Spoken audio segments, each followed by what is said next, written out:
আমরা আজকে এই টাকাতে ফুচকা খাবো, কিন্তু নিজের হাতে বানিয়ে খাবো, কোনো দোকানে কিনে খাবো না, বাড়িতে বানিয়ে খাবো অরিজিনাল ভাবে। তার জন্য যত সামগ্রী লাগে সবকিছু নিয়ে এসেছি, সবকিছু সাইডে রেখে ফুচকা ভাজা চালু করলাম। প্রথমে একটা ফুচকা দিয়ে চেক করলাম তেলটা গরম হলো কি হলো না। তেল গরম হওয়ার পর এক মুঠ ফুচকা ছেড়ে দিলাম। তেলে ছেড়ে দেওয়ার পর কি সুন্দর ফুলে উঠছে গোল গোল হয়ে। ভাজতে তো আমাদের মজাই লাগছে, এখানে ভাজতে ইচ্ছা করে। ধীরে ধীরে করে আমাদের ভাজা চালু হয়ে গেল। ভাজতে ভাজতে এক খৈচালা হয়ে গেল। এখানে খৈচালাতে বের করে এখন পলিথিনে রাখবো যেন ড্যাম না হয়ে যায়। তারপর ঢেলে দিলাম, ঢেলে দেওয়ার পর মুখটা বন্ধ করে রাখবো যেন বাতাস না ঢোকে। পরপর ভেজে নিলাম সবগুলো। ভেজে নেওয়ার পর তোমরা দেখো কি সুন্দর গোল গোল হয়ে উঠতেছে। 1 মিনিট ভাজার পর এখন লাল লাল হয়ে আসলো রংটা, তারপর তুলে নিলাম আমরা। এই গামলাটা ভরে যাওয়ার পর আমরা খৈচালায় ঢেলে দিলাম। কিছুক্ষণ ঠান্ডা হওয়ার পর আমরা পলিথিনে ঢেলে দেবো। পরপর সবগুলো ভেজে নিলাম। 1 কেজি 200 গ্রাম ফুচকা ভেজে নিলাম, সবগুলো মিলে 1000 পিস হয়েছে। আর সাথে থাকো, আর আগে দেখতে থাকো কী হয়।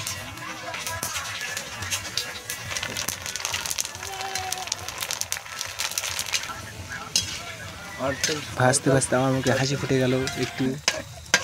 তারপর আমাদের ভাজা শেষ হলো। এবারে এখন যাবো আমাদের আড্ডায়। সেটা নিয়ে যাওয়া হচ্ছে আমাদের, এখন আড্ডায় নিয়ে যাবো। নিয়ে যাই এটা খাওয়া দাওয়া হবে আমাদের। সসের বোতল, এখানে আলু আছে, এখানে ফুচকা, মানে সব সেটা এখানে আছে। আর আমরা আড্ডায় নিয়ে গিয়ে এখানে খাওয়া দাওয়া করবো। আমাদের সাথে থাকো, দেখো হচ্ছে এই বস্তায় করে ফুচকাগুলো বের করা হচ্ছে। দেখো কতগুলো ফুচকা হয়েছে। দেখুন দেখুন গাইস, দেখুন আমাদের এই দে সস। তারপর তাড়াতাড়ি করে আমরা আলুগুলো ছিলে নেবো সবাই মিলে। সব আলু ছেলার পর মশলাগুলো দেখে নাও কত কি মশলা এনেছি আমরা। আলু এখানে আছে, গামলায় তুলে নিলাম। তারপরে ভাজা আছে, সব সেট আপ কত কি। তারপর আলু সেদ্ধ একটু বাদাম ছেড়ে দিলাম। তারপরে একটু পরিমাণ তেল, তারপর লবণটা দিয়ে দিলাম ছিটে। সেদ্ধের ভিতরে একটু জল জিরা দিয়ে দিল। ঝালের গুঁড়ো বেশি করে ঢাল, বেশি করে ঢাল। হ্যাঁ ঢেলে দে, সব ঢেলে দে। পরে একটা আমার বন্ধু সানাটা টেনে নিল। তারপর টক জল বানানো শুরু হলো ফুচকার। প্রথমে 4টা হাজমোলা, তারপরে ঝালের গুঁড়ো, তারপর প্যাকেটের তেঁতুল দিয়ে দিলাম, ঝালের গুঁড়ো সব দিয়ে দিল। তারপরে জল জিরা দিয়ে দিল। 10 প্যাকেট আনা ছিল, 10 প্যাকেটই দিয়ে দিল এখানে। সব কিছু দেওয়ার পর কেমন লাগছে দেখো। তারপর কুচি কুচি করে কয়েকটা লঙ্কার পিস দিয়ে দিল। সব মশলা দেওয়ার পর জলটা একটু ঘেটে নিলাম যেন মিশে যায় জলের সঙ্গে মশলাগুলো। বুদ্ধি খাটিয়ে সসের বোতলের খাপটা ফুটো করলাম। তারপর ফুচকাগুলো বের করলাম একটা গামলায়। গামলায় জায়গা ধরছিল না, তাই উপরে রাখলাম। বাড়ি থেকে বেডশিট এনে বেডশিটের উপর রাখলাম ফুচকাগুলো। সবাই মিলে এই ফুচকার মধ্যে সিদ্ধ ঢুকিয়ে, আর একটা বন্ধু এখানে সস ঢুকাচ্ছে এই গামলায় ভর্তি করে। তারপরে সবাই মিলে একসাথে খাবো। গামলাটা ভরিয়ে ফুল করে দিলাম একবারে। তারপরে সবাই মিলে খাওয়া দাওয়া শুরু করে দিলাম।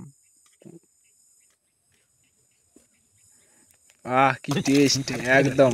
সবাই মিলে তাড়াতাড়ি খাওয়া চালু করে দিল। কারো আর সবর হচ্ছে না, যাই যত খেতে পারে খেয়ে যাচ্ছে। শেষ হওয়ার পর আবার বের করলাম। বের কর, আস্তে খাওয়া হবে। রেডি করে এখানে রাখ, এখানে অনেকগুলো আছে। হাফ বস্তা আছে, হাফ বস্তা। আবার আগের মতো রেডি কর। রেডি হওয়ার পর আবার দেখো খাওয়া দাওয়া চালু করে দিছে। খাওয়ার গেট আপ দেখো, কি গেট আপ। ডোবা আর খাও, ডোবা আর খাও। 1000 পিস ফুচকা খেতে তো হবেই। খাও, তাড়াতাড়ি খাও। ধরপর করে আবার খাওয়া দাওয়া সবাই শুরু করে দিল। কত টেস্ট তোমাদের বলে বোঝাতে পারবো না। দেখো কি সুন্দর। সবাই 100 পিস খাওয়ার পর আর খেতে পারছে না, তারপরে চুরমুড়ি করলাম। খেয়ে সবার পেট ভরে গেল। তারপরে একটু চুরমুড়ি করলাম সবাই মিলে। ফেটে নেওয়ার পর তারপরে একটু জল দেবো, ফুচকার টক জল। টক জলটা ছিটিয়ে ছিটিয়ে দিচ্ছে, সব দিকে ছিটিয়ে ছিটিয়ে দিচ্ছে। ছিটিয়ে দেওয়ার পর আর মেখে নিল। আরও সিদ্ধ নিচেই ছিল।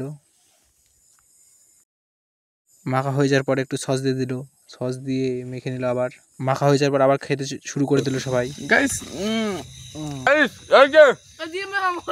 এর খাওয়ার গেটআপটা দেখো, গেটআপটা দেখো। শেষে আমাদের একটা বন্ধু আসলো। ফুচকা শেষ হওয়ার পর একটা বন্ধু আসলো। তারপরে ওকে দুটো ছিল, দুটো খেতে দিলাম। কিভাবে খাচ্ছে দেখো, ওইও মজা করে করে খাচ্ছে দেখো। 2 নাম্বারটাও খাচ্ছে। কত সুন্দর। খাওয়ার পর দেখো কি সুন্দর। সঙ্গে থাকবি, এরকমই খাওয়া দাওয়া পাবি, বুঝলি।